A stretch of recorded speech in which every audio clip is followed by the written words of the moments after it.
This is going to be the second video in a series about sciatica or low back pain, especially if it's the result of disc-related herniation. Most people that have that problem don't like to flex forward. So real quick, the first two movements that I showed in the other video was a flossing movement where I did some kicks to the ceiling. And I did it with my knee, I did some pulses at my ankle, and I did it with the ankle flexed. Okay. And then I went to my stomach with a little tension in my lower abdomen, looking at propping on the elbows. And then I went up to a little bit more of a press-up motion, progressing my hands further back. So those were the first two movements in the last series. Now I'm starting to move into a little bit more of trying to introduce my back to some slight flexion. So I'm starting off laying down because that's the safest position.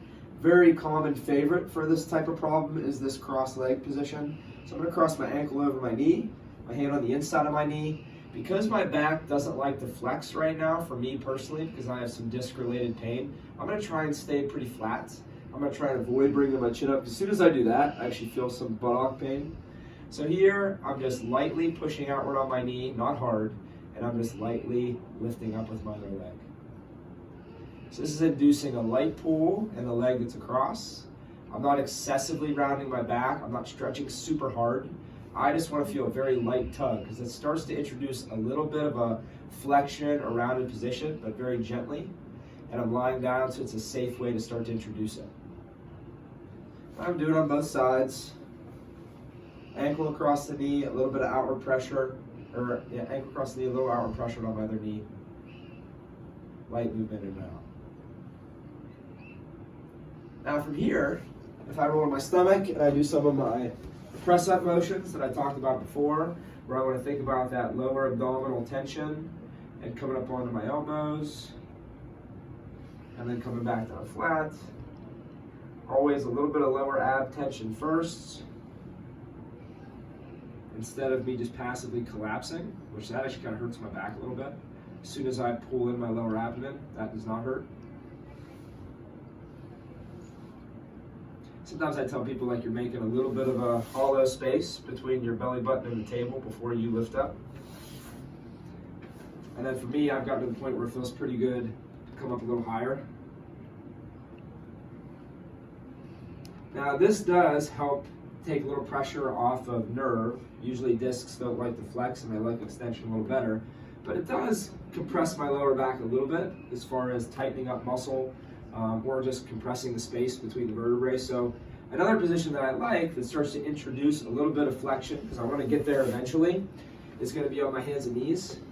Now for this, I like to take my hands further out in front so that you'll see with my hands further out, as my butt goes back, my back is in more of a straight position. So I'm really trying to almost stick my butt out. So as I come back, as much as I'm stretching the muscles in my back, I'm not really rounding it, my back is staying pretty flat. It's a nice way to start to introduce, like I said, a little bit of the flexion concept or the stretching of back muscle concept. But right here I have more of the tension on my shoulders because my hands are so far out in front, which isn't a bad thing. So I like this because it gives me that opportunity to induce a little bit of a stretch, which most people want to feel. It's a little less supported than the lying down position. So it's just gradually starting to put my back in a more challenging position, but not so much that I'm going right to standing. Right? And then same thing afterwards. For me, I like to recheck and see what impact I had. So I'll come up and I'll go hands behind my back, and I'll pinch my elbows with softness in my knees, and then I'll see how do I feel afterwards.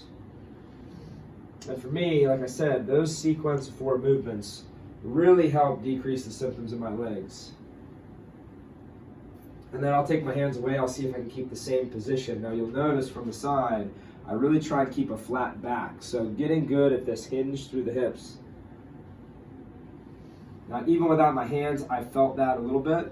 But when I come back here, because it really holds my back in position, I definitely feel that less. So this is another good thing for me personally to test throughout the day.